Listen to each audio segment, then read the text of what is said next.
at UW-Madison, Wisconsin Public Radio, and the Milwaukee Journal Sentinel. Welcome to this Main Street Town Hall town meeting. I'm Lisa Nalbandian. I'm the Senior Regional Manager for Wisconsin Public Radio right here in Milwaukee. And I'm going to tell you a little bit about this project. So over the 4th of July holiday, we launched the Main Street Agenda, which is a collaboration between all of our organizations. And it started with a really simple question to all of Wisconsin. And that question is, what do you want candidates to talk about as they compete for your vote this fall? And we thought launching it on the 4th of July really made a lot of sense, because what do we do on the 4th of July? We pause and we reflect about our nation's independence and this really, frankly, bold experiment in self-governance. And as of today, nearly 2,000 people have taken that survey. And there's one issue that rose to the top and continues to rise to the top, and that is the future of our democracy.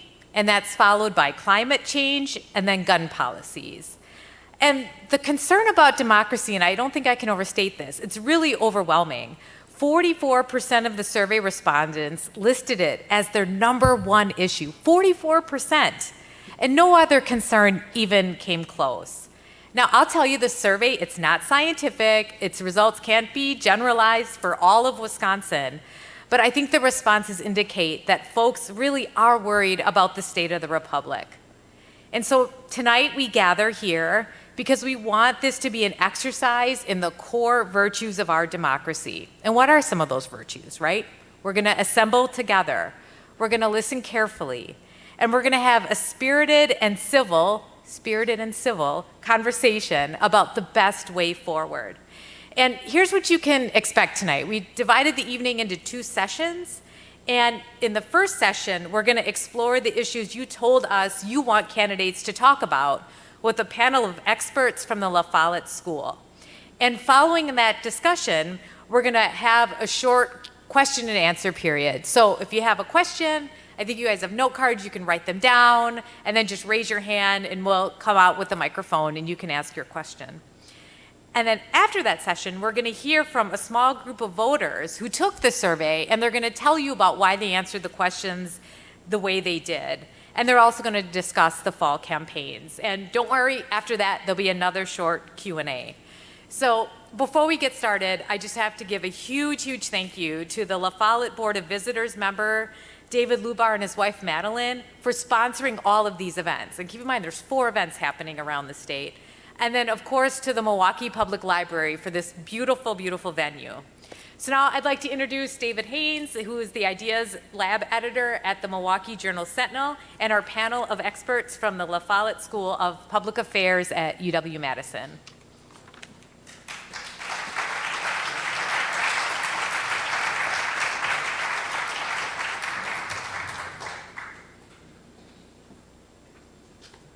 Thanks, Lisa. Much appreciated. While our panelists are finding their way to their seats, just a little bit more about the Main Street Agenda project. It's based on a citizens agenda approach, which was pioneered by Jay Rosen, a researcher out at New York University a number of years ago. And the idea is, as Lisa said, very simple. We are repeatedly asking this question: what do you want the candidates to be talking about as they compete for your votes? Because we want to get beyond all that stuff that's coming in your mail and over the TV right now. It's a little crazy, right? And so we want to hear from real people. Update, we've got about 2,200 surveys now completed. We're going to be doing 4 events. There's one in Milwaukee on October 6th. There's one in Green Bay on October 11th, and then we're in Wausau on November 1st. And that's intentional to get out around the state where we're going to meet different kinds of voters. We're also doing 2 additional events, one on the near north side of Milwaukee, and then we're still planning one that's not quite yet ready to announce, but we're going to do another one in Green Bay in a heavily Hispanic area of the city, because we want to reach out to everybody to the extent that we can to get people to fill the survey out and to hear from them. So with that, let me introduce our panel. We have really have the A-team here from the La Follette School tonight. And I'm pleased to have that sponsorship with La Follette and with Wisconsin Public Radio. It's been a great partnership so far. So on my immediate left is J. Michael Collins, who's the Fetzer Family Chair in Consumer and Personal Finance and the Professor of Public Affairs at the La Follette School. He leads the UW Center for Financial Security, which is part of the Social Security Administration's Retirement and Disability Research Consortium. Next to him is Gregory Nemeth. He's a professor of public affairs. He teaches courses in energy systems, environmental governance, and policy analysis. His research focuses on how policy can stimulate innovation in environmental technologies. And on the end is Lauren Schmitz. Lauren is an assistant professor in the La Follette School. Her research looks at how social inequality shapes disparities in health and how people age. So we talked about, and Lisa mentioned it at the top, our survey isn't scientific, and so we're not claiming it to be. It's meant to be an engagement tool to reach out to people across the state. But it does tell you something when close to half the people in some form or another mention one issue as top of mind, and that issue was concern about the health of the American democracy. But it's not just our survey. In a poll released earlier this month by Quinnipiac University, 69% of Democrats and 69% of Republicans said that our democracy is in danger of collapse. Now, in that poll, and I think we saw some of this in the written answers in our survey, one side blames Donald Trump and the MAGA Republicans, and the other side blames President Biden and the socialists in the Democratic Party. We've all heard that kind of name calling, right? And so we agree maybe on what the problem is or the broad expanse of the problem, but I'm not sure we agree exactly on what we need to do to fix it. So we're going to hear, we have a wide range of expertise here tonight. We're going to hear from each of our panelists in their area of expertise. But first, let's address that central question. Michael, let me turn to you first. What do you make of those concerns that we're seeing in this polling? Yeah, and this isn't new, right? So we've sort of taken a more focused look at this tonight, but I think we've all heard in the media that there's this concern about sort of very fundamental about what our system is and where it's headed, and is this speaking for me anymore? Is this really trying to further the purposes of somebody else but doesn't help me? And so I think what we're seeing is a just general anxiety about whether society is working, whether this form of organizing ourselves, this form of having a voice is doing what we want. And I think this gets generalized into a lot of different areas. So this comes from people's stress about their work and their ability to earn a living and to be able to pay for the basic things they need. It comes from stress about being able to keep up with education, being able to keep up with the neighbors in terms of having a car and a house and all those kinds of things. And all these things are really kind of pocketbook issues. You know, there's this, you know, often thrown around phrase in politics about it's the economy, stupid. And it isn't just the economy in general, but it's people's ability to be able to feel like they can keep up, that they can make ends meet, that they're not stressed every day about putting food on the table or keeping up with bills. And so again, this is my perspective as somebody who studies household finance, but I think that's a big part of it, that our sense of feeling at threat is in part due to the sort of increased economic volatility that families are facing. And so when I feel that stress of the economic situation I'm in, it's easy for me to start to point fingers and to start to say the system is failing, and you know, then things kind of build from there. So you know, I think there's a lot of reasons that people maybe are saying that it's the failure of democracy when it's a failure of lots of other things that we can look at. And so thinking comprehensively about all the policies that help improve the conditions for communities and families is really part of that solution to making people feel like the democracy works. So we'll talk more about some of these economic issues, but again, from my perspective, a lot of this is that sort of pocketbook issues that people face. Gregor? Yeah, thanks, Michael, for that, and thanks for that question. I think, yeah, for me, when I think of some of the problems that we see with democracy, maybe two come to mind. The first is more just of an outcome, and I think one of the reasons people see this as such a high priority issue on the polls, in multiple polls, is that there's a sense that the other questions that people answer on the poll, like what they're concerned about or what they're in favor of, often don't seem like they're reflected in the policies that are adopted and implemented. And I see that very clearly. I focus on clean energy and climate change, and we now have majority of conservatives saying that they see that the climate is changing and they want the government to do more about it, and that clean energy is a good solution to that. That's only on the conservative side, and on the left there's higher rates. But you see those results, and yet we don't seem to have legislation in this state, and federally it's maybe just started to happen. And so I think that's one thing that in other issue areas seems to be the case as well, is what people say they want doesn't seem to be reflected in the policies that policymakers are championing. So that's one aspect of it.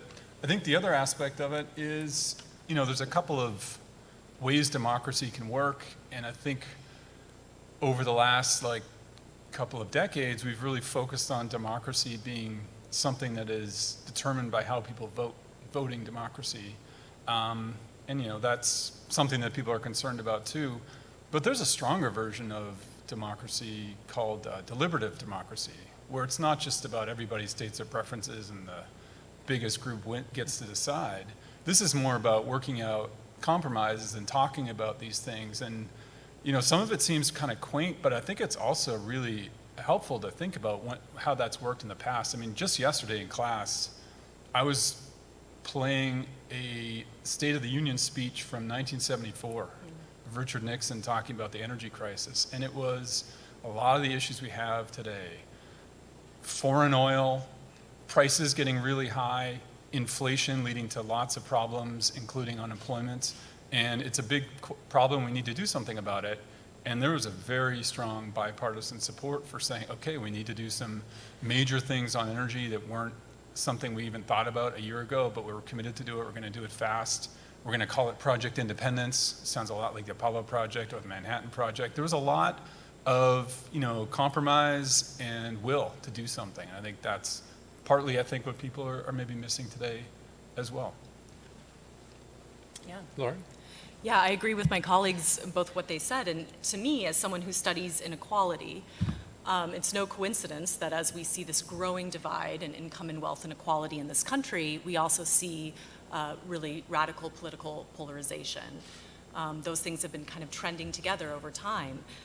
So to me, social inequality is one of the defining challenges of our time, and it's also one of the biggest threats to democracy. A lot of us have heard these statistics, but I think they bear repeating because they get worse and worse every year. We now have more income and wealth inequality than at any time in the last 100 years.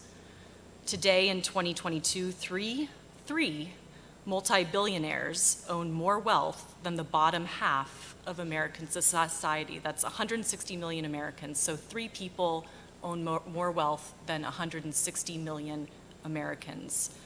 45% of all new income goes to the top 1%, and CEOs of large corporations make a record-breaking 350 times what their workers earn.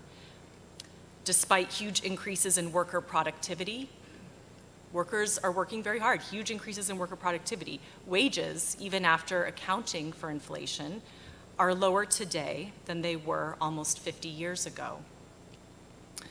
It used to be, and most of us, I wasn't born yet, most of us can remember a time when most families could be supported by one breadwinner.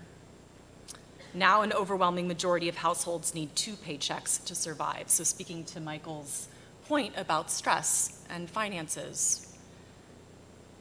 So we're seeing this continuing shift of income, and it just keeps happening away from the middle class towards a small elite. And this is an economic elite whose political influence has surged along with its wealth. So to me, what I see is that elite priorities have taken over our policy discourse. And to me, this is democracy in decline. Thank you for that.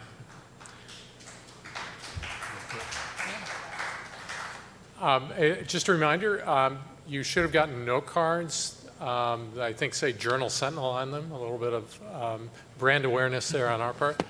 And if you'd like to ask a question or need a note card or a pencil, we have my colleagues are going through the auditorium here, and we'll give you one. Write down your question there, and when we get to the Q&A portion, we'll bring them up here and I'll read them.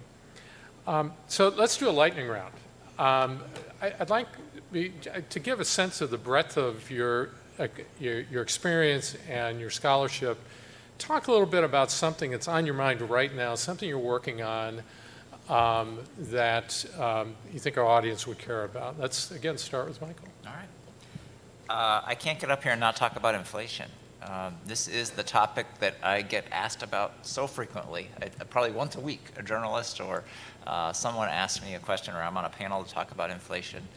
And, you know, I'm looking around the room. Most of you remember inflation is a thing that exists. It happened in the 80s. We survived. It's not like inflation is something that it is totally come out of the blue. We understand that this can happen. What's happened is that we hadn't had inflation for a long time.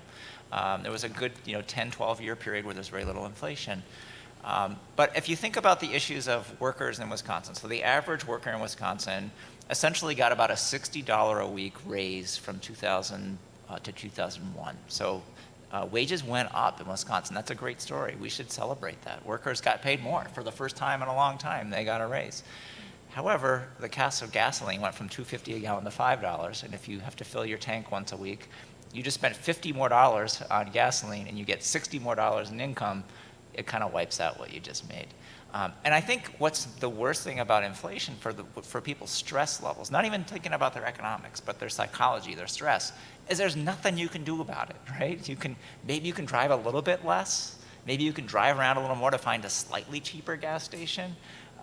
You can buy less food, but if you have family to take care of, that may not be a realistic option.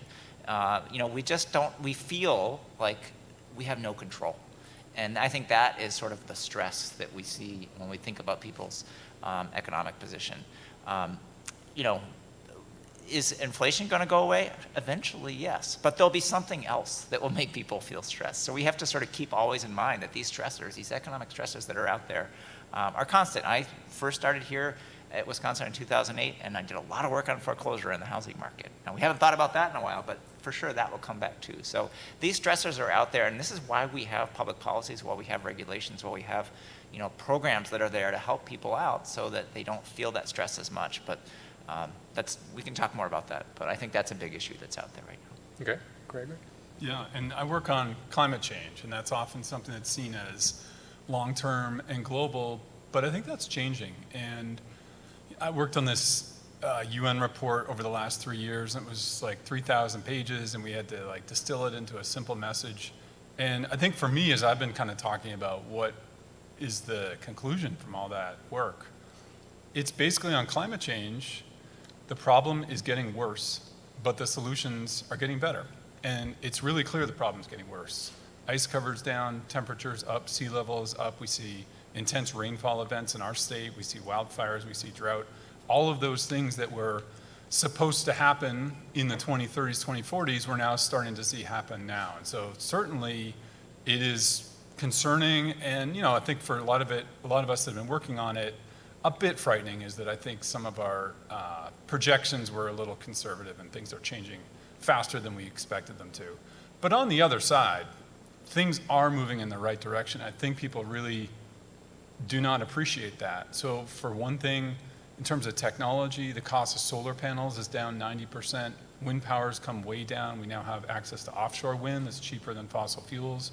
Electric vehicles have come down, the batteries for electric vehicles, by 90%, and those are rapidly starting to become adopted. And these are tools that we didn't have 5 or 10 years ago, and now we do have them, and they're affordable. And on the other hand, we've got countries, 24 countries have reduced their emissions of greenhouse gases in the last 10 years, including the US. And these are not countries that are poor. They're not countries that have become poor because of that. They're countries that are model places where real estate prices are high in their cities because they're super attractive places to live. And so there really is this idea that you can make this transformation, and it's not about sacrifice. It's about change. It's about investment. It's about shifting things, including behavior.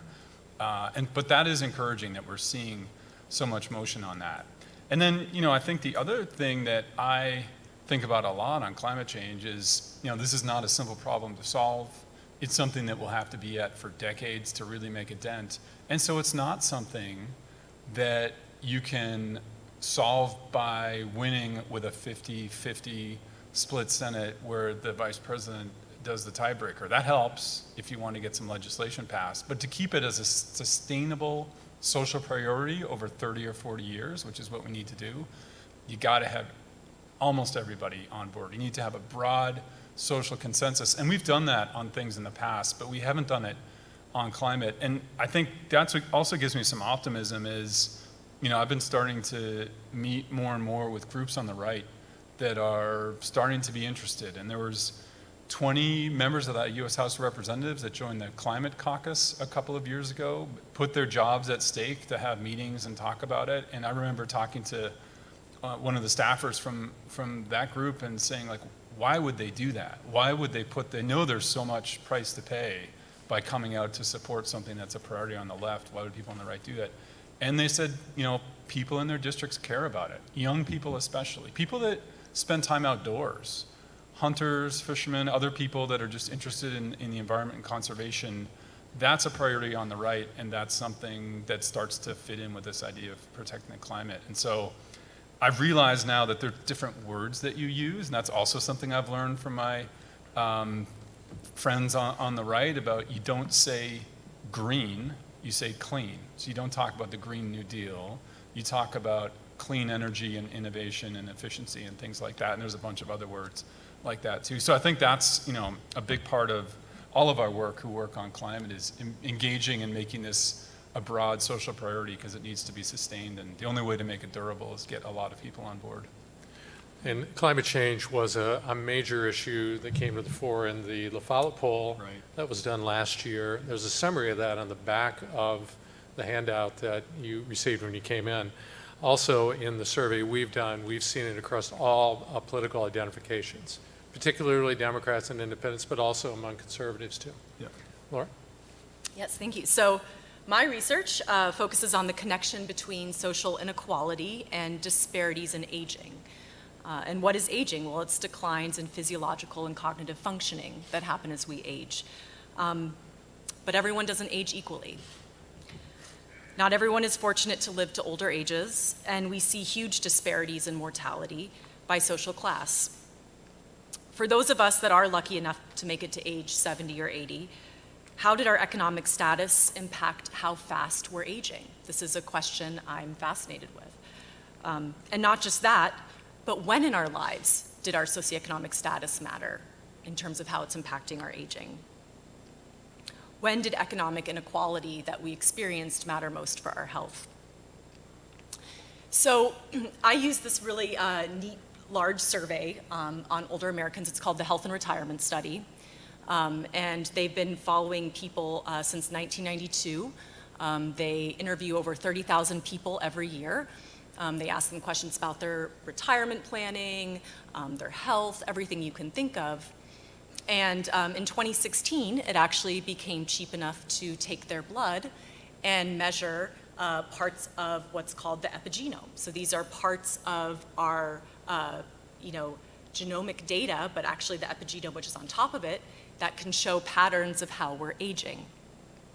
So increasingly, it's becoming possible to measure how fast people are aging at a biological level, and whether that differs dramatically from your chronological age. So for example, perhaps chronologically you're 65 years old, but when we take your blood and look at how you're aging at a biological level, we actually see that you're closer to 70 years old. So why do some people age faster, at faster rates than others? Obviously, some of these differences might be genetics, but what we're seeing is that a lot of these differences are due to environmental exposures. So what I'm currently doing in my research is I'm linking this type of biological data on accelerated aging to historical data to see how people's early life experiences are impacting how they age. For example, in a current study, we're looking at people who were born during the 1930s, so during the Great Depression. And we're linking data on unemployment rates in the state that people were born in to see how fast they're aging biologically in their 70s and 80s. So I'm able to see what state you were born in, and then I could see how fast you're aging right now. And what we see is that individuals who are born in states that had worse economic conditions during the Great Depression, so where unemployment rates were much higher, they're actually aging faster biologically in their 70s and 80s. And what we find is that these effects are most severe if people were exposed to bad economic conditions in utero, or when they were in their mother's womb, when they were developing, as opposed to later in childhood. So in other words, exposure to bad economic conditions early in our life can have lifelong consequences for our health that may even result in premature aging or early mortality. So why does all this matter? Why am I going into all of this? Well, unfortunately, right now, in the US, we have one of the highest rates of childhood poverty of almost any developed nation on earth, and millions of kids face food insecurity.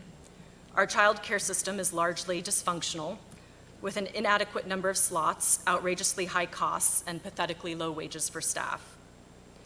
We remain the only major country without paid family and medical leave.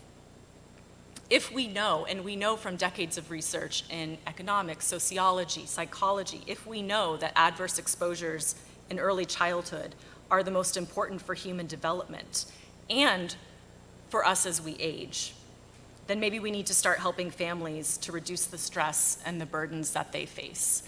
And so this is where I see in my research a connection between family policy, between social policy, and health and aging. And these have consequences for healthcare costs, for everything that we can think of.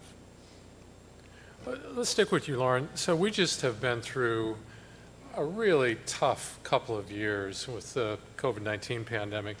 How do you think, or maybe you could talk about what the pandemic revealed about the connection between social inequality and healthcare?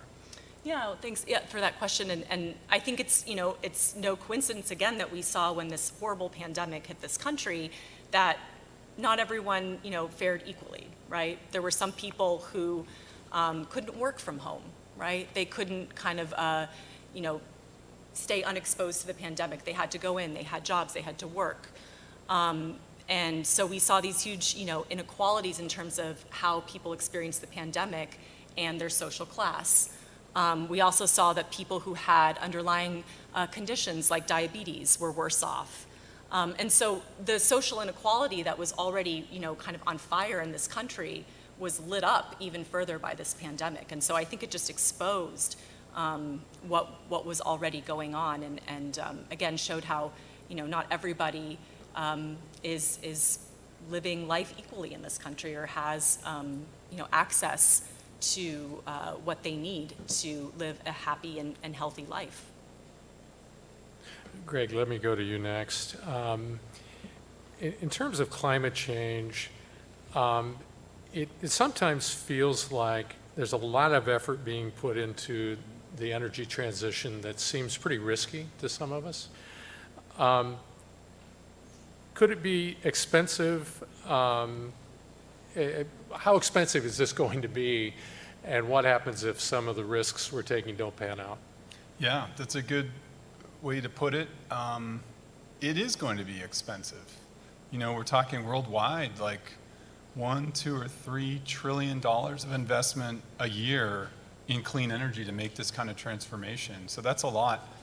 But, that's also about what we invest in fossil fuels every year. So we're already doing major investment. It's just shifting it in a different direction. And then, then there's this issue, well, if we did a lot of wind and solar, what happens if it's night, or it's not windy, or it's not sunny for some other reason? And believe it or not, those are issues that people working on solar have worked on before. It's often brought up as a point to point out why renewables don't work. But we now have systems that work together. So if you put wind and solar together, it's not always that it's not windy and not sunny at the same time. We now have batteries I mentioned for cars, or the same batteries in your smartphones and computers. We can just put a lot of those together and put them next to a wind park and store energy for 4 hours and maybe a little bit longer, so you can start to have energy at night when you need it. And we start to have smart intelligence in the grid that tells us where and when we need energy, and maybe even sends signals to companies and maybe ultimately consumers about better times to run your energy intensive equipment. And so put all those things together and you actually have a robust and resilient system, and we have countries in the world that are mostly powered by renewables now. So there is risk to it. It's a transformation, but there's a lot of evidence about how we can make this transformation and do it well. And then the other part of it I would put as, I think it's super risky to go slow, because then we know what's going to come at us. We know we're going to have even more intense rainfall events. We're going to start dealing with the outcomes and droughts in other parts of the country, such as climate refugees coming to Wisconsin. That's already started to happen. People moving from California that don't want to be in danger of fires, or at least exposed to the smoke from those fires. And that's what's the risk is. And so if we can mitigate that risk by making some of these transformations, especially now that the tools are more affordable and we have examples of systems that work reliably, that's where we need to go. But it's a balance of risks of the transition versus the risks of not doing anything. And I think we're pretty clear on how risky that path is now. I want to turn back to inflation, which was another issue that came up repeatedly in our survey, and which was just in the news again today with the Fed raising interest rates again. How does inflation hurt a family's financial security and well-being? And are these effects worse for certain families? And I'm thinking particularly in Wisconsin, which has an aging population. Where do we stack up with other states? Yeah, this has become one of the hottest issues, I think, for so many families right now. So inflation hits everybody. I'm not going to say there's anybody who's immune from inflation. We're all consuming things, buying things, whether it's gasoline or energy. These costs are rising. But for a lower income family, the core necessities, food, fuel, energy, utility bills, those are the core of their budget. I mean, oftentimes that's the majority of their budget. There isn't a lot that isn't directly affected.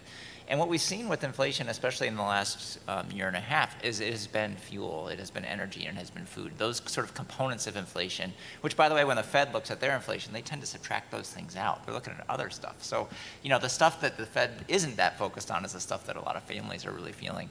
And that just squeezes. It results in less and less available for everything else. In Wisconsin right now, in the poll that we did, the Cole poll, half of families said that they were concerned or very concerned about paying bills. Just keeping up with bills was a major concern. It was 3/4 of people of color.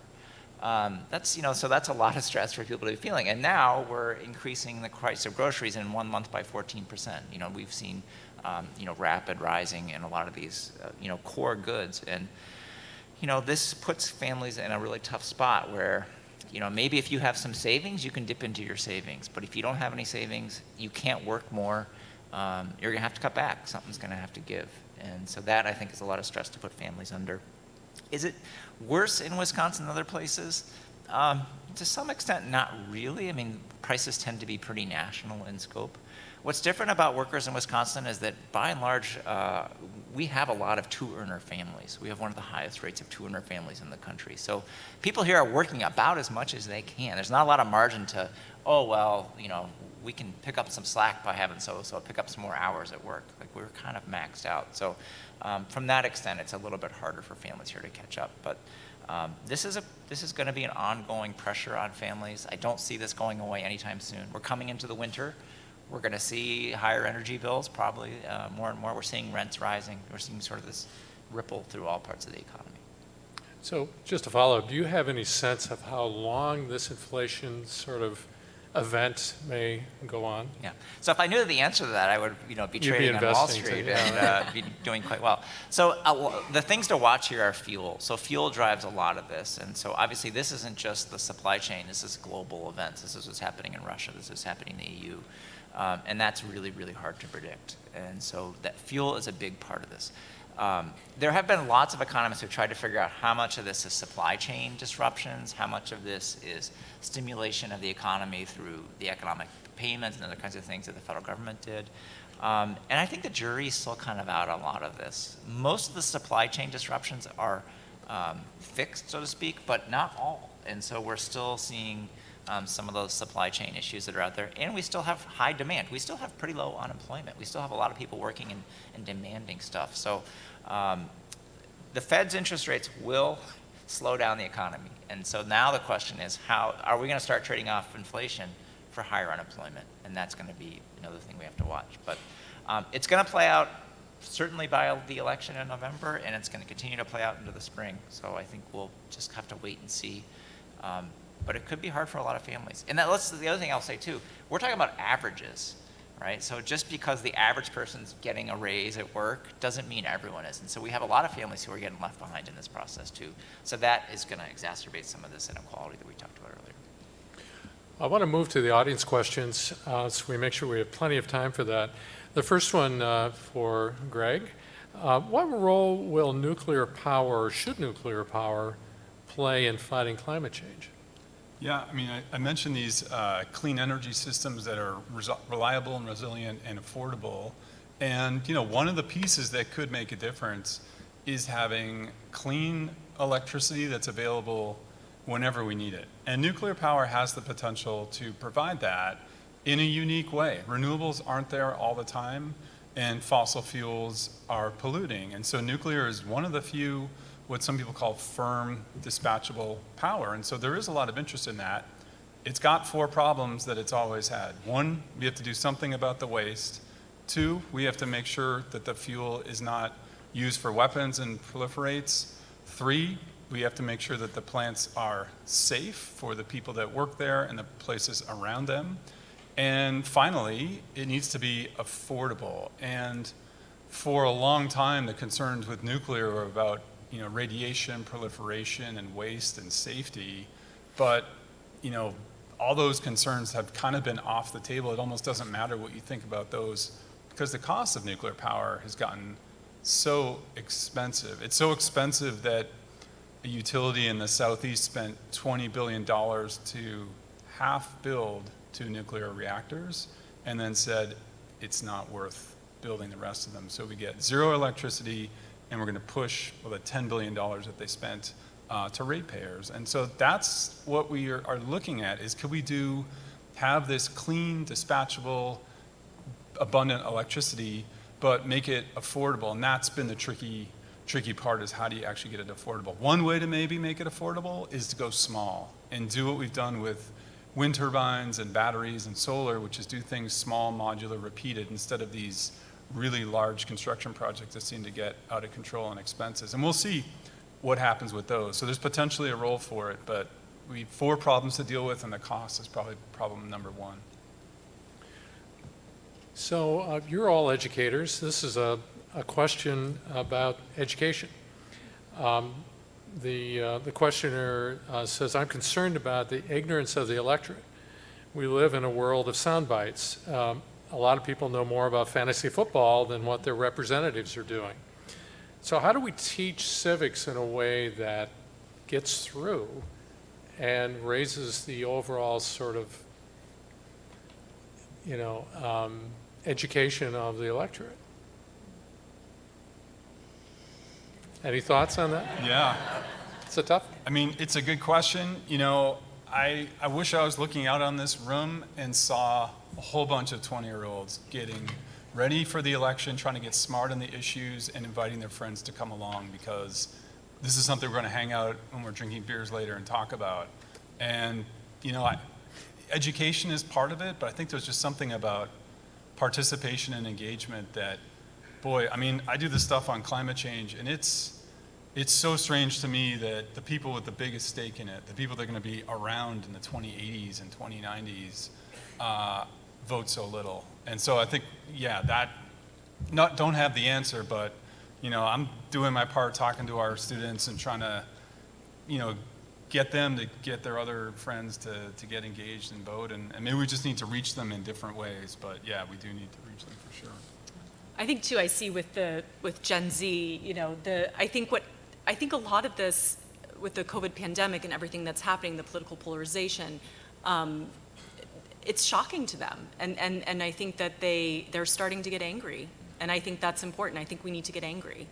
I think we need to get pushed to the point where we realize we need to act. You know, we can't just sit on the side and maybe vote, not vote. And so in many ways, I'm hopeful that a lot of the atrocities that we've seen unfold, you know, with the pandemic and other situations that have been going on in this country, are going to, you know, really propel that generation forward. And certainly that's what I'm seeing in terms of the leadership of our students. Just amazing, amazing students in what we see. And they are so passionate about change. And I think we just need to, we need to keep getting angry. Any other thoughts? Just last thing I'll throw out too is I think, you know, as relatively older people, we probably are used to getting our media and our news in a certain way. For younger people, they are voracious. They are consuming media, whether it's their TikTok or their Instagram, or lots of different sources that are out there. And I've often been very dismissive of that, but they are staying informed. What I think we have to arm them with is the ability to really judge which of these many sources of information I'm getting are the ones that I really trust, which are the ones that just reaffirm my existing beliefs, and which of them really challenge me to think differently. And so some of that I think is what we learn in civics when we're in high school or college or wherever else, but I think some of this is, you know, we sort of have to work with younger people today to figure out how to manage these resources they have. They do have a lot more information than we ever had when we were their age, but now trying to figure out how to motivate that into things like voting and civic action and, you know, being part of that active debate in communities. So here's a question for Lauren, and I think it's related to the problems of inequality that you talked about.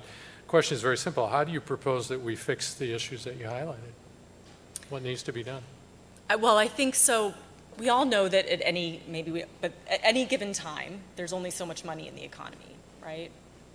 So what do we do? What do we do when there's so much money and so few hands? We raise taxes. We redistribute it, right? And then when we redistribute it, that redistributes power. Money is power. So I think it's a very simple solution. I think it's not what doesn't get simple is then how we go about that. Whose taxes get raised? How does that affect, and then we get into these arguments. But I think at the base of it, it's quite simple. We just need to, in my opinion, in my training as an economist, we learned that is the role of government, to step in when capitalism gets to the point where inequality pushes it to this extreme. Government just has to step in and kind of get it back in place a little bit. It's like the role of the regulatory system of government. And that's really where I think we're at right now. Otherwise, this is just going to keep getting worse. It's not going to get better.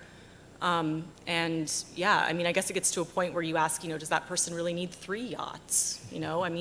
It's not about, people can still have success, can still make good money, can still do all these things, but, there does have to be a point where we ask, how much is too much, and at what point are people just not getting their basic needs met?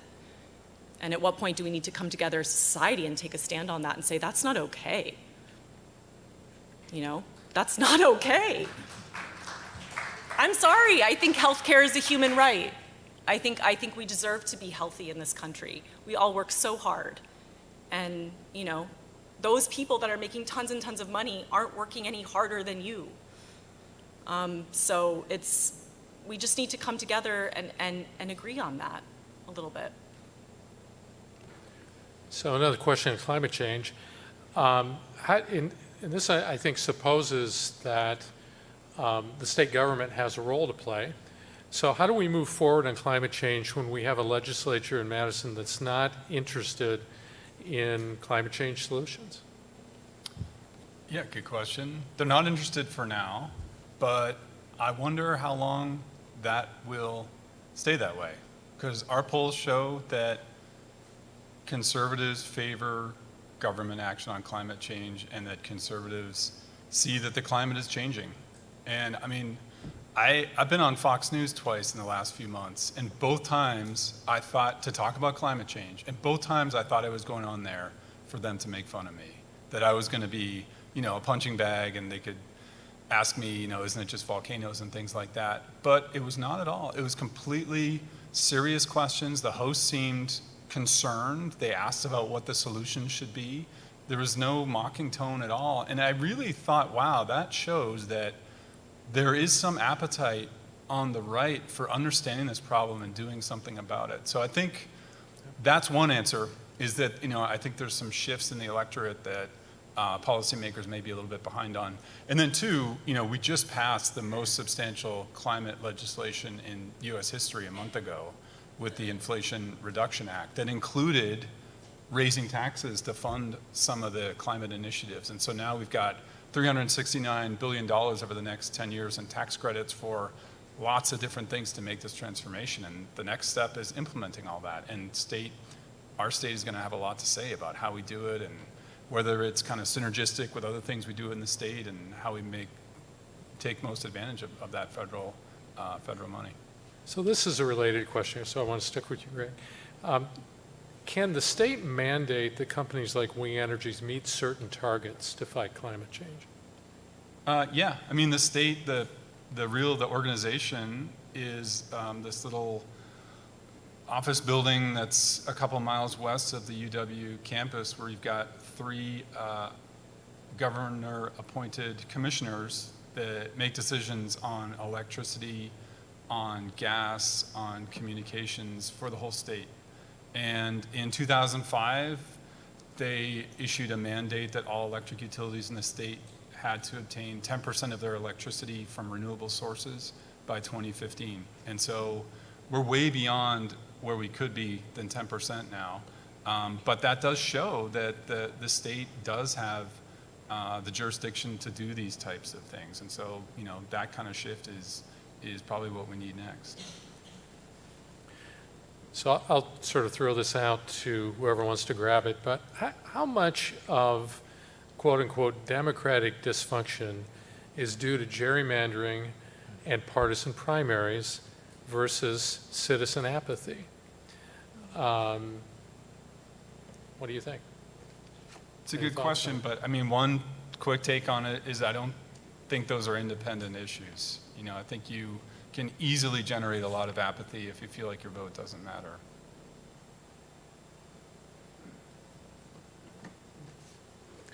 You guys wanna-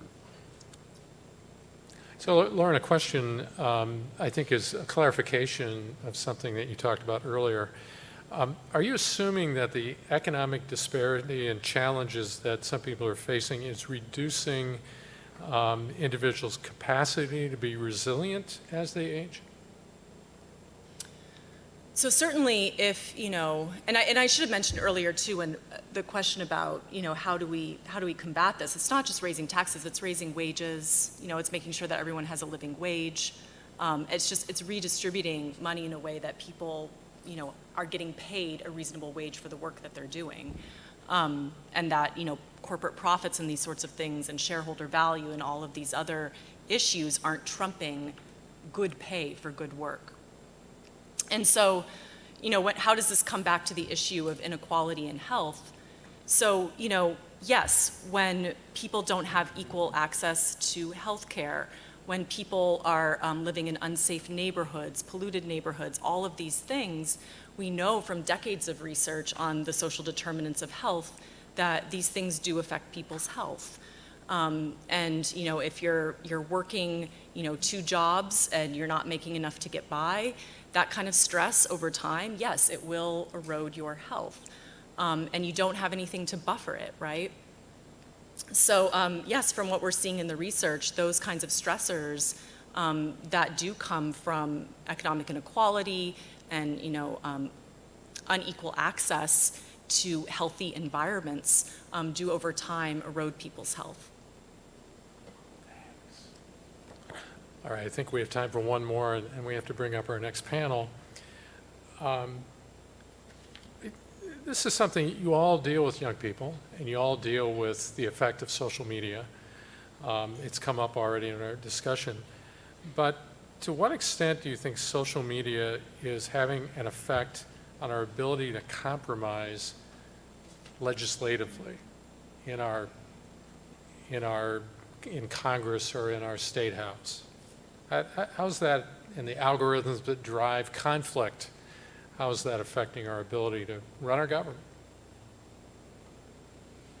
I'll start. I'm sure my colleagues will have more to add, but I think one of the things about social media is that it tends to be quite it's a headline. There's no detail. And none of the topics we're talking about today, I mean, think about what Greg just talked about with nuclear power, right? These are complicated issues. I can't tweet that. Like, that would be very hard to boil that down.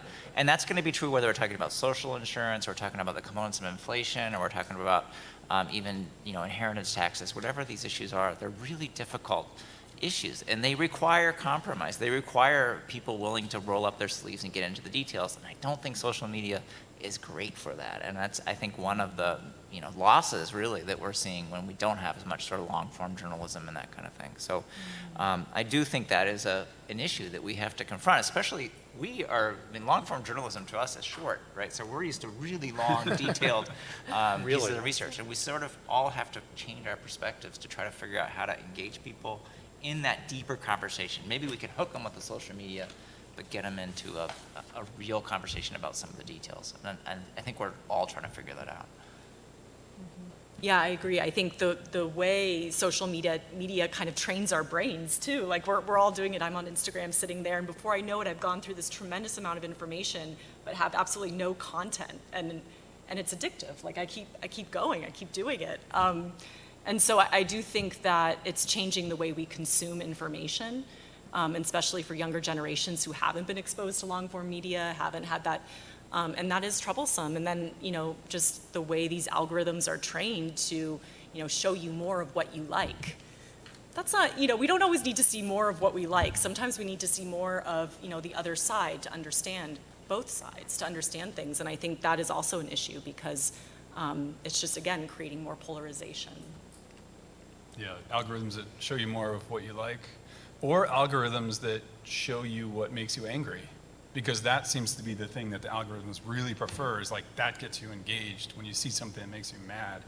And that's not what we need for, like we say, compromise and deliberation and understanding nuance. So I mean, that's a trick. And I go back to like trying to engage young people.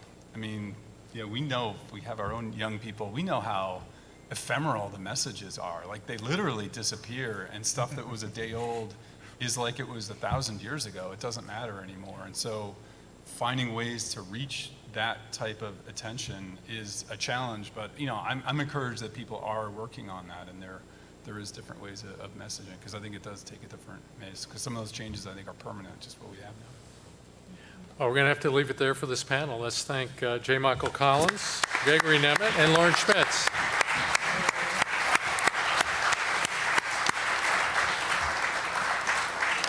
Now I'd like to bring up James Fitzhenry, who is the executive editor for the USA Today Network, Central Wisconsin, working out of Appleton. He's my colleague on this project, and a friend, and he will introduce the next panel.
Well, thank you for bearing with us for a moment as we get everybody adjusted and up here.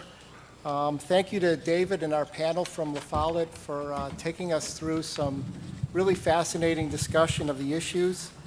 One of the goals of the Main Street Agenda is to find out what average citizens are thinking about and the issues that they want voters to focus on in this campaign. To date, more than 2,000 people have taken the survey, and if you haven't taken it, there's still time. You can go on JS Online and WPR and take the survey. We're grateful that so many people have done that, including 5 people who have agreed to join us on stage here tonight. We hope to spark a larger conversation about what people are thinking about as they head to the polls for the November election. So on our stage tonight, we have 2 Democrats, 2 Republicans, and an independent. I didn't put any kind of colors on their tags or anything like that. They're seated alphabetically, and just thank you so much to them. I'm going to start by introducing them. Starting here is David Clark. David is a longtime resident of Milwaukee and Wauwatosa. He was born in Beloit and graduated from high school in Janesville. He has an advanced degree in real estate investment from the University of Wisconsin. He is a retired business owner and real estate investor. Next to him is Karen Dean. Karen was born and raised in Chicago, but has lived her whole adult life in Shorewood. She has multiple degrees from UW-Madison and UW-Milwaukee. While she was a substitute teacher, she and her husband owned a small business that they ran together. She's an active volunteer, most recently with the Shorewood Business Improvement District and the Milwaukee Repertory Theater. Seated next to her is Dwight Drager. Dwight grew up on a farm in Kenosha County and graduated from UW-Whitewater with a degree in accounting. He retired in May after a 43-year career in a variety of senior-level finance and accounting positions. Sitting next to him is Mary McGrath.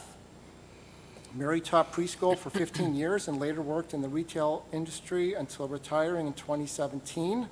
She says the 2016 election and its aftermath sharpened her focus on becoming more politically involved, particularly in the area of voter registration.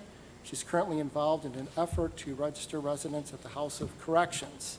And last but not least is Gary Shellman.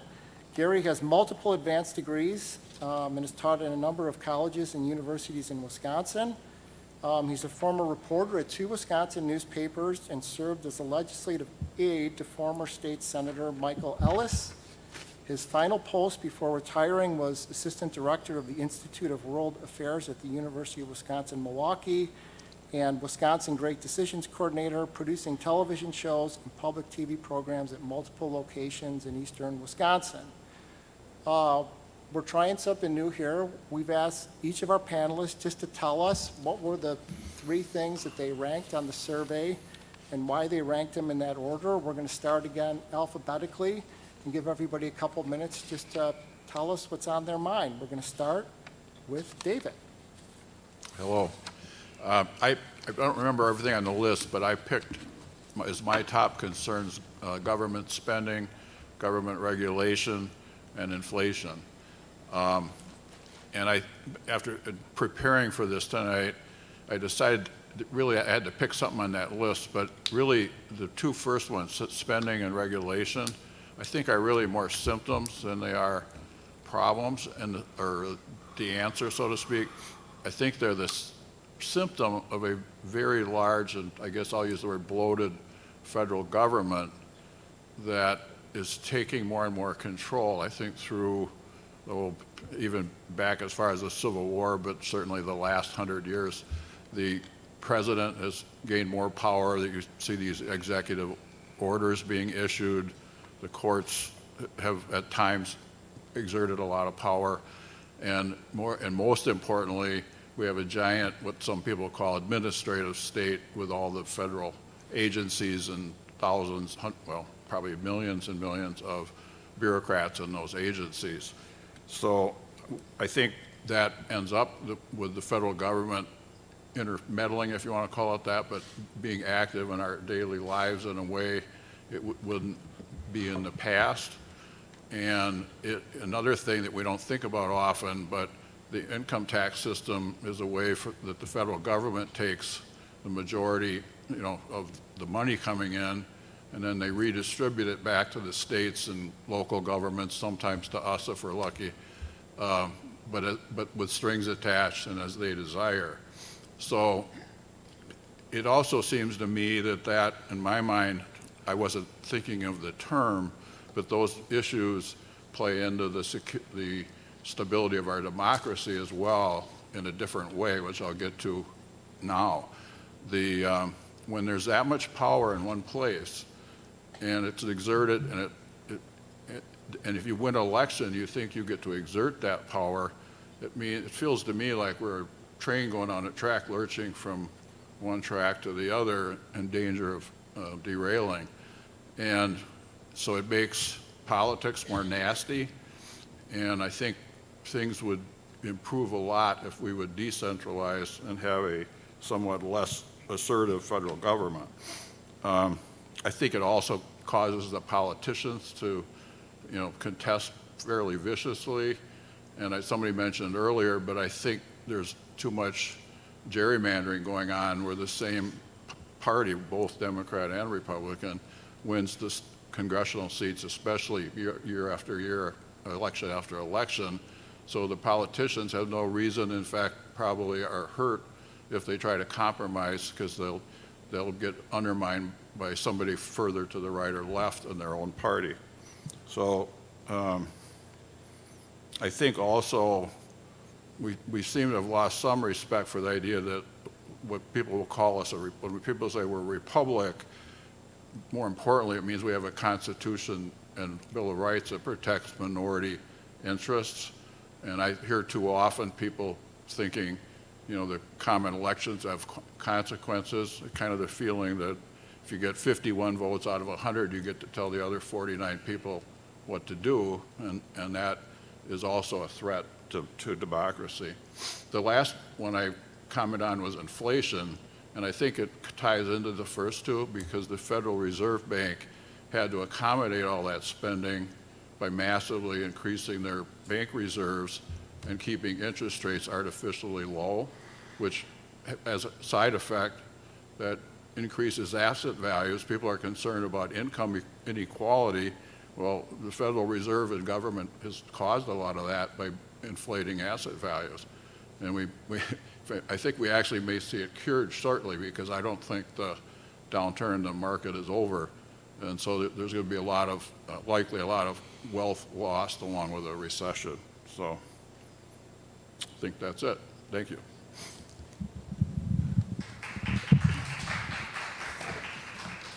So the three issues that I chose that are the most concerning to me, number one is that our democracy is indeed at risk. Number two was climate change, and number three was healthcare. And the latter two, I think both Gregory and Lauren covered a lot of the issues that I had written down. I will talk about those, but the main one I really want to talk about is our democracy. I have a number of bullet points as to why I believe it is at risk. We're 2 years past the 2020 presidential election, and yet we still have a ex-president who hasn't conceded. We still have a lot of other people, both political people and voters, who believe it was rigged, it was stolen.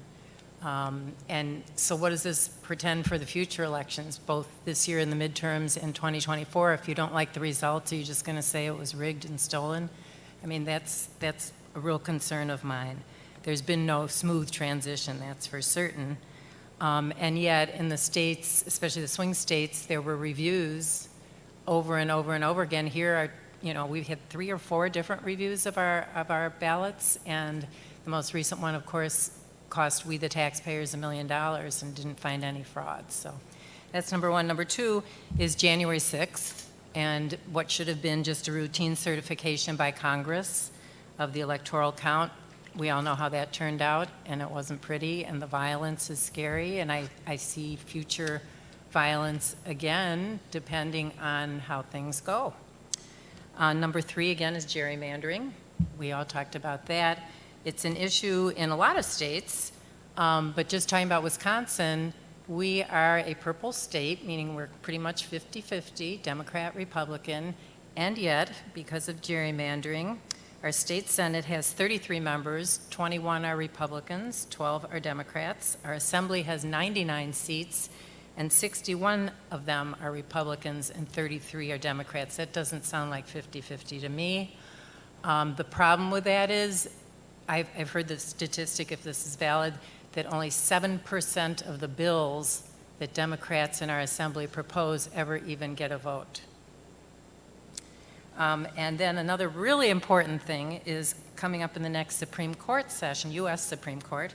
There's a North Carolina case that we should all care about, and it's looking at the independent state legislature theory, which basically would allow state legislatures to ignore presidential election results by the people in their states and award electoral votes to any candidate they choose. That's really scary. And this goes along with the originalists on our U.S. Supreme Court, and a number of them have already indicated they would support such a thing. So this is something to really be aware of. Finally, on the democracy issue, I'm very concerned about voting restrictions. A lot of states have passed laws in the last 2 years to restrict as to who, when, where, and how we vote. Wisconsin hasn't passed too many. We have a couple little changes, but that's primarily because Governor Evers has vetoed the ones that have passed. Okay, on to climate change. We have floods, heat waves, wildfires, droughts, starvation. The UN director in the most recent report said that there's nothing natural about the new scale of these disasters. They are the price of humanity's fossil fuel addiction. We are headed into uncharted territories of destruction. The World Meteorological Organization said weather-related disasters have increased 5-fold in the last 50 years. So this is something, if we don't have an Earth, we don't even have to worry about our democracy, I guess. Finally, on healthcare, healthcare in our country has a multitude of problems, and a lot of it ranges from the expense of healthcare to the unequal allocation of healthcare. And as Lauren was talking about earlier, one of the major causes is the growing income inequality and the health issues that are caused when people don't have equal access to a primary care physician, regular medication, healthy food, and housing. I think the journal Sentinel has done an excellent job in the last month or so covering a number of these topics. If you don't have, a good house to live in, you probably aren't going to see a doctor on a regular basis either. And of course, under healthcare also, the elephant in the room is the overturning of Roe versus Wade and taking away women's rights to choose. So those are my 3 issues.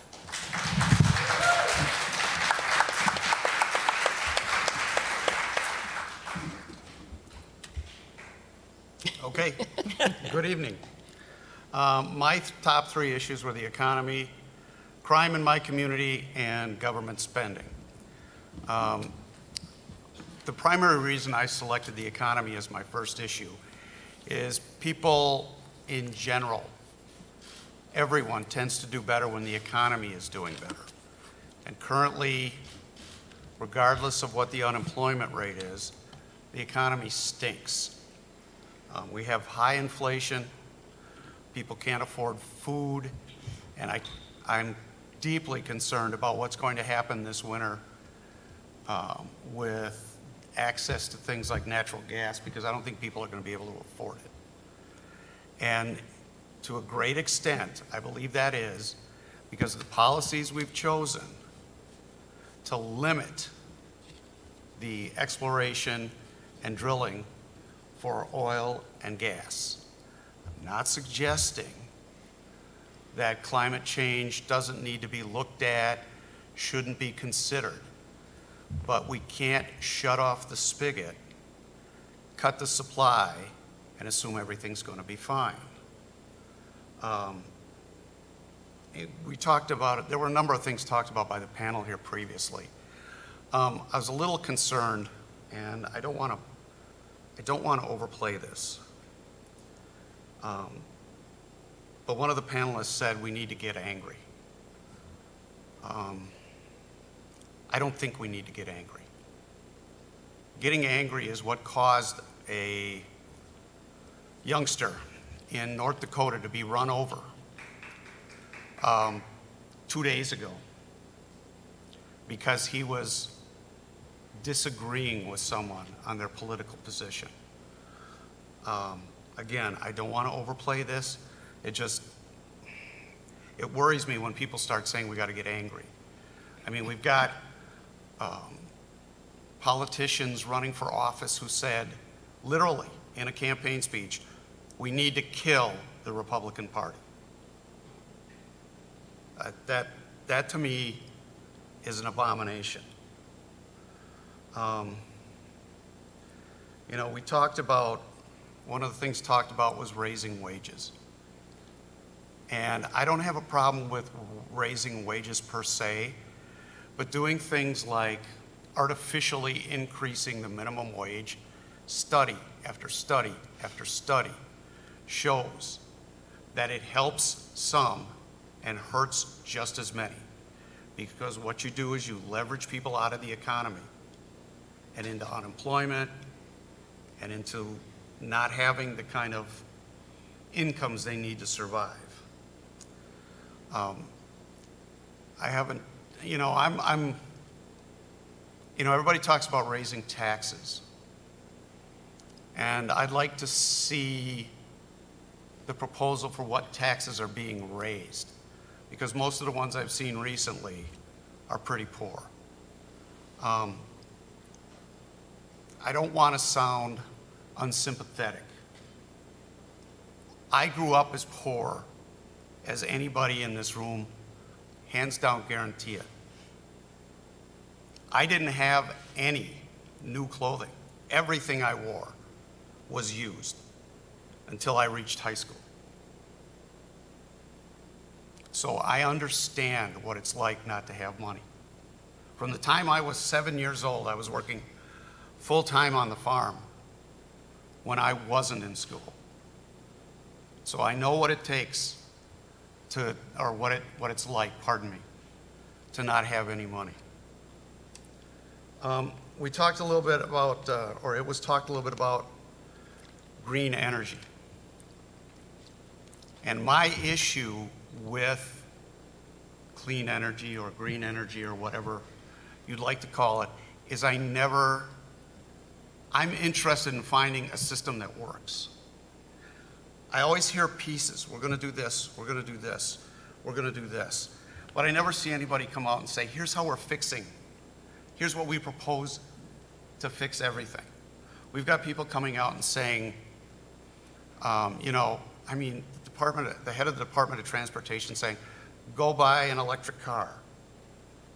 You'll save money on gas. But you can't afford the electric car, and most people can't. And even with the increased subsidies, they're far more expensive. If every country meets their electric car goals by 2030, we will decrease, according to, let me make sure I get this right, the United Nations Climate Council model, we will decrease temperatures by exactly 2/10,000th of a degree. Similarly, the Inflation Reduction Act was scored with using the same system. And in that case, that bill is projected to decrease temperatures by 9/10,000th of a degree. So I think we need a better plan and a bigger plan.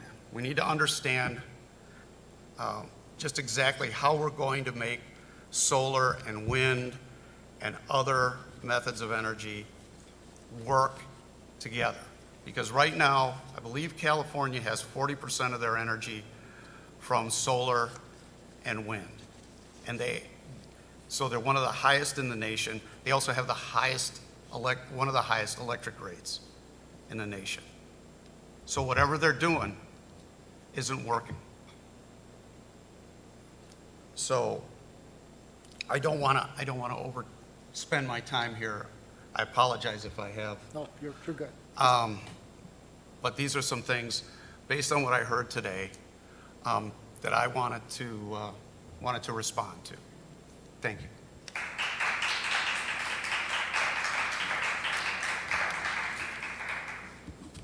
Hi. My number one concern was also the future of our democracy.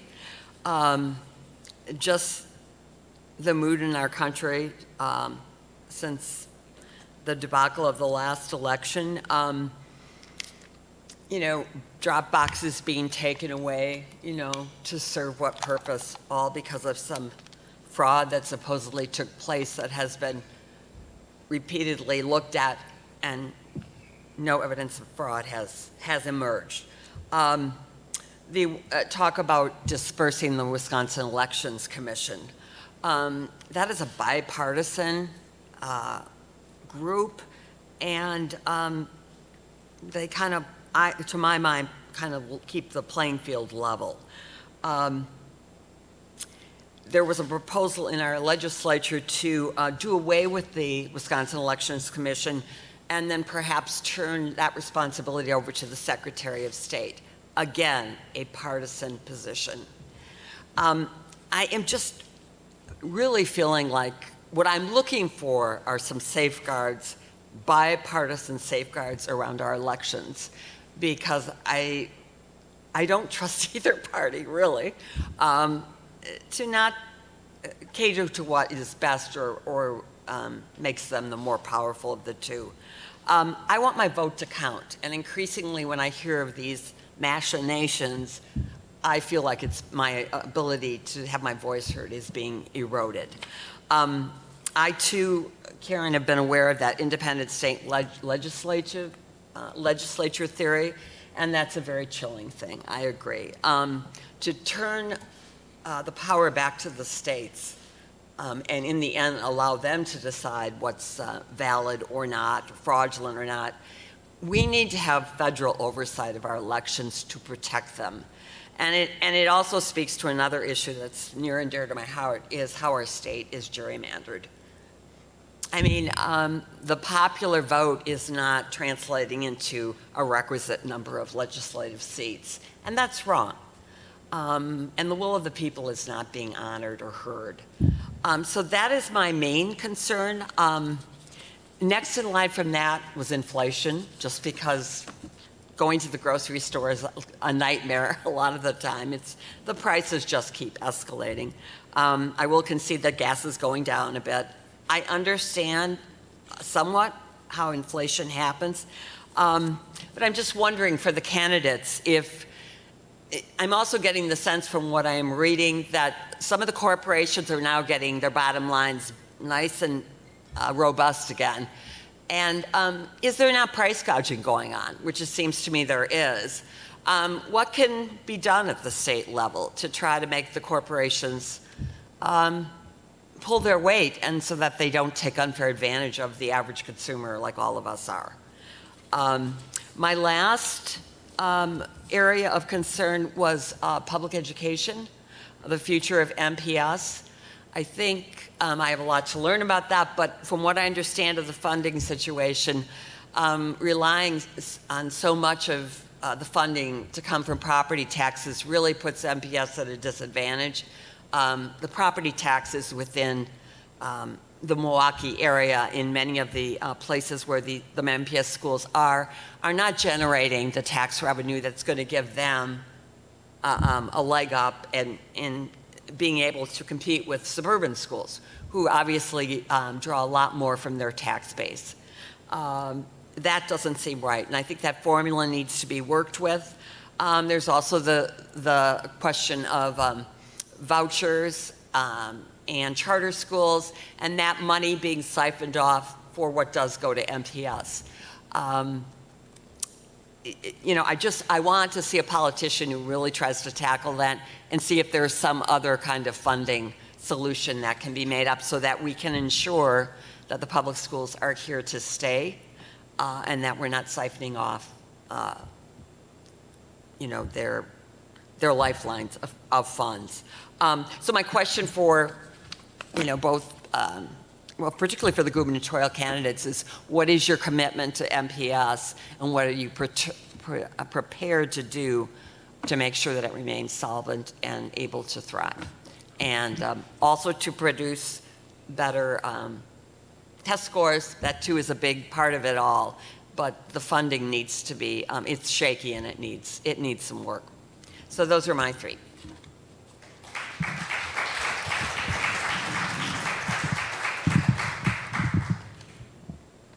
Thank you. Thank you very much, organizers, for allowing this to happen.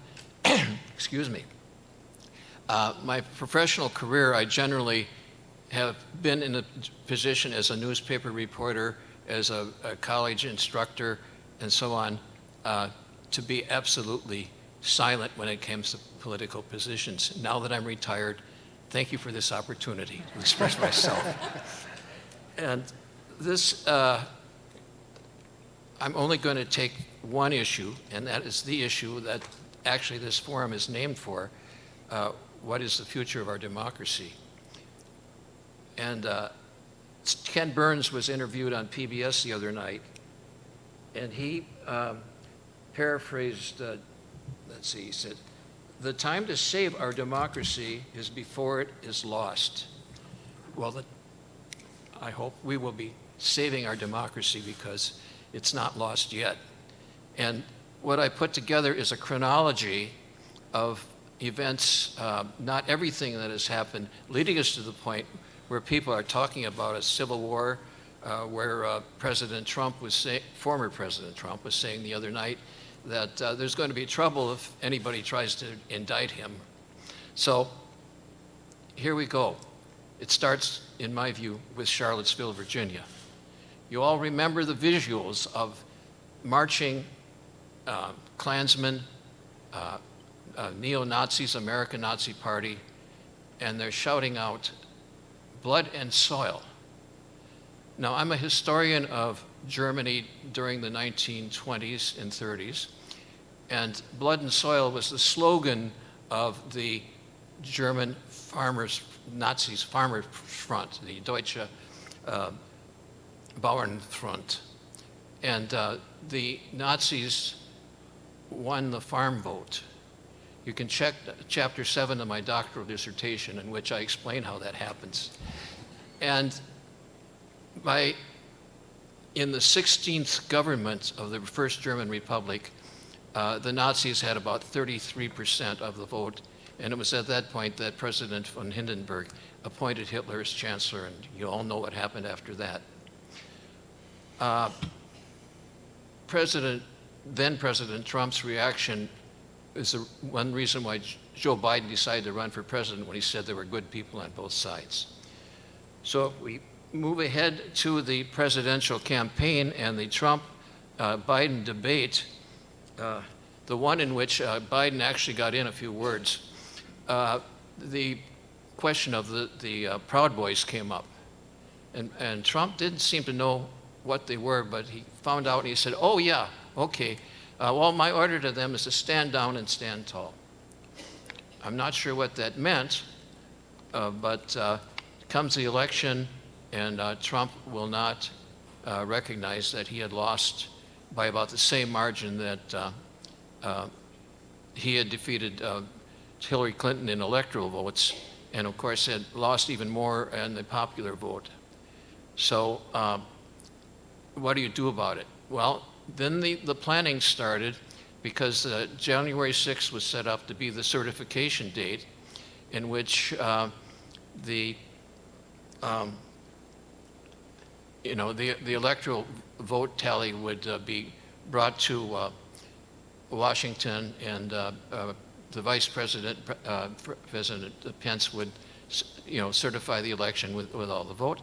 And all of a sudden you find out in December that there's a movement to have fake electors. And Wisconsin had a slate of fake electors that was sent to Vice President Pence, and his chief of staff wouldn't have anything to do with it. And Senator Johnson, whose staff member brought it over there, said, "Oh, I don't know anything about that." Well, one of the people was Andrew Hitt, who was chair of the Republican Party at the time in Wisconsin. So it was setting up something pretty sinister to not allow the election to be certified and the big lie to be carried on. I'm going to be naming names, by the way. I think I'm the first one to name any names tonight.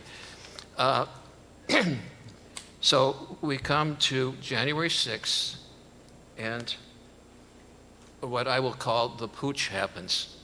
Putsch is a German word for a failed coup d'etat. And German history is filled with a couple of them. Most in 1920, the cop putsch took disgruntled soldiers who had felt cheated by the way the First World War ended, marched on Berlin and sort of took it over, but a mass strike of transportation and so forth ended it quickly. The second putsch was the famous beer hall putsch, which took place in Munich in November of 1923, and that was pulled off or attempted by the Nazi Party, which was a pretty small party at the time, but a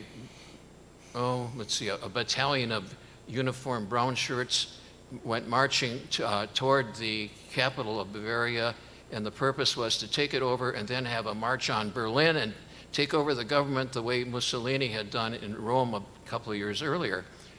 That ended with a volley of rifle fire. Adolf Hitler and his people wound up in Landsberg prison for less than a year. And then from that point onward, they decided to let's do it by way of electoral means. And that led to the farm road story that I told you about earlier. Well, Gary, could you wrap it up? Thank you very much. Okay. I'll just list off the items and end it that way, and let questions. Okay. Then, problem when you're a history teacher, it's hard to stop, and I'm sorry about that. The next item is how Wisconsin Congress people voted, and the GOP representatives, for the most part, did not vote to certify the election. And they also helped unseat Liz Cheney, who is the hero of things so far, from being a leader in the party's caucus. The second impeachment pile, we can skip over that, except that Representative Gallagher was, after the putsch, was given a lot of airtime, which he was really upset with his party and what was going on, but still he votes with Trump and not for his party, not for the government. And then finally, there are 6 investigations going on right now. Trump is threatened by a good many of them. And a story in the New York Times on Monday pointed out that there are at least 6 gubernatorial and senatorial candidates around the country who are going to refuse to recognize the outcome of the elections that they're facing. These are the Trump appointees, lump appointees, yeah.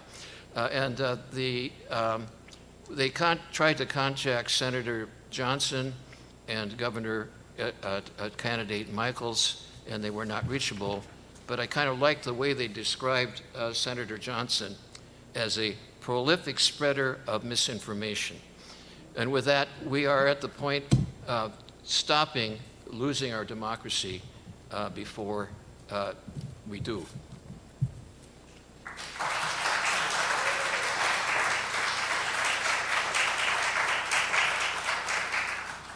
Thank you, panelists.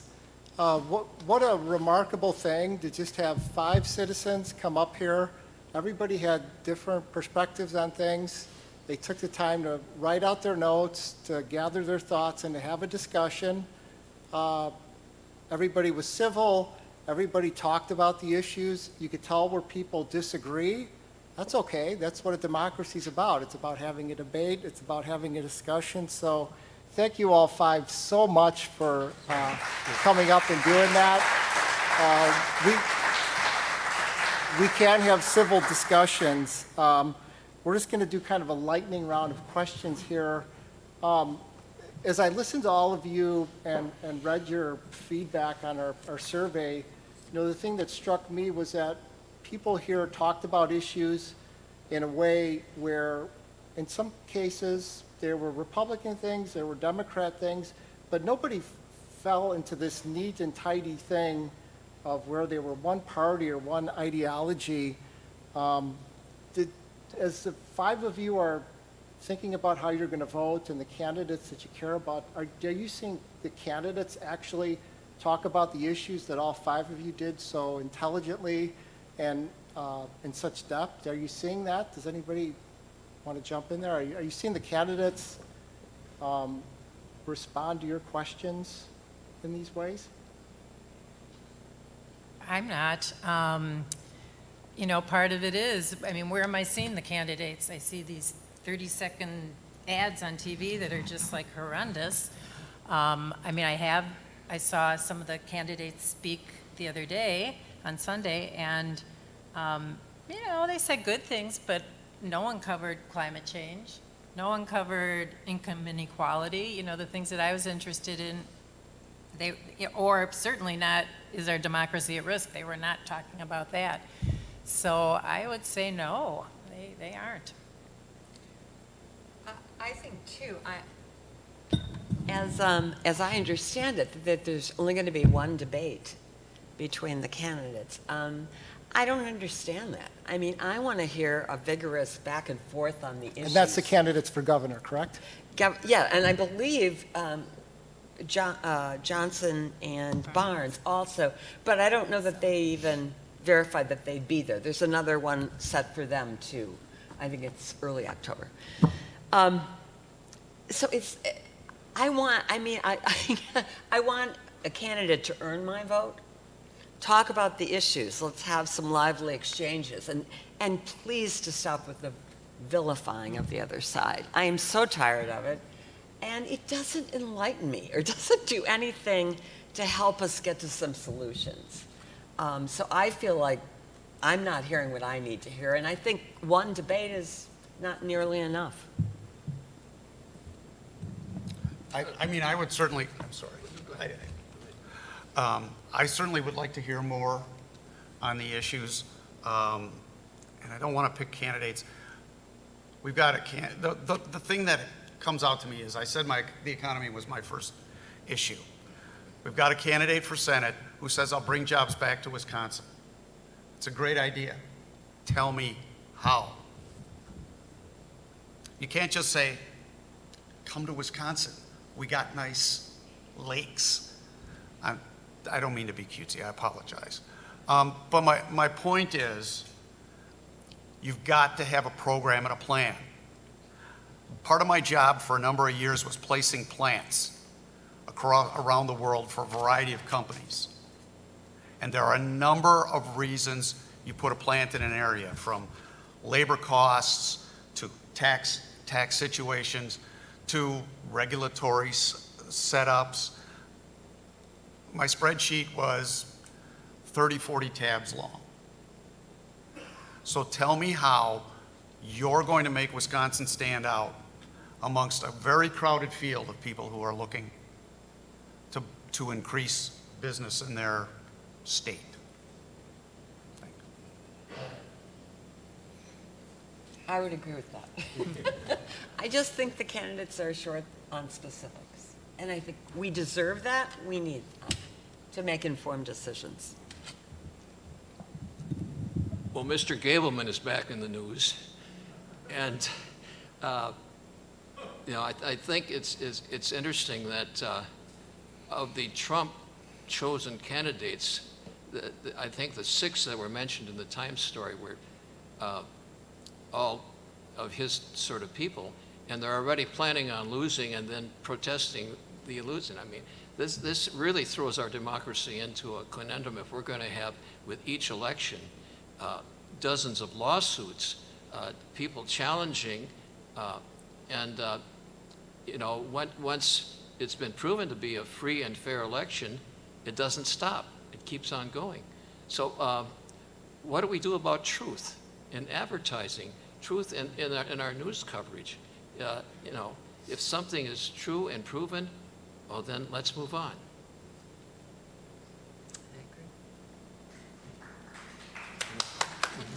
Well, thank you all for joining us here tonight. Can we give our 5 panelists a big round of applause? I don't know that I said anything worthwhile. Thank you to David Haynes and our panelists from the La Follette School for joining us tonight. We're going to be holding 3 more events this fall. As we mentioned before, October 6th in Pewaukee, October 11th in Green Bay, and November 1st in Wausau. The events are free and open to the public. and details are available online at WPR.org and JS Online. Thank you to David and Madeline Lubar for sponsoring our events and the Milwaukee Public Library for hosting us tonight. And finally, thank you for attending and watching this evening. And please vote on November 8th. Thank you so much. Thank you.